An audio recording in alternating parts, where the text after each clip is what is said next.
Hello लोगोफोर, आरोबाव दिनै मोनसे गोदान मिउजिक भिडिअनि आपडेट लाना फैलायबाय। नोंथांमोना आंनि भिडिअखौ जोबजासिम नायोब्लासो मिथिगोन माबे चेनेलाव आगारदों।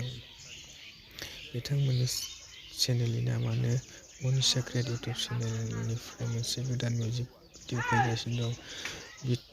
टाइटेलानो जादों बाबारेबा।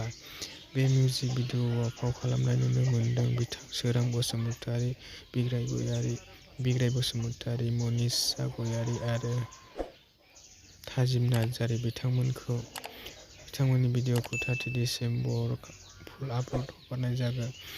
डिरेक्सन आरो करिय'ग्राफ खालामदों बिग्राय बसुमतारी आरो सोरां बसुमतारी। बिथांमोननि इउटिउब चेनेलनि मुङानो जादों मनि सिक्रेट इउटिउब चेनेल। बिथांनि चेनेलाव थांनानै नायनो हागोन आरो आंनि चेनेलाव गोदानै हाबसन फैदोंब्ला आंनि चेनेलखौ लाइक, शेयार, साबस्क्राइब खालामना गालाङो आरो आं बे भिडिअनि डिसक्रिपसनाव लिंकखौ होना दोनदों। नोंथांमोना आंनि डिसक्रिपसनाव थांनानै नायहैनो हागोन।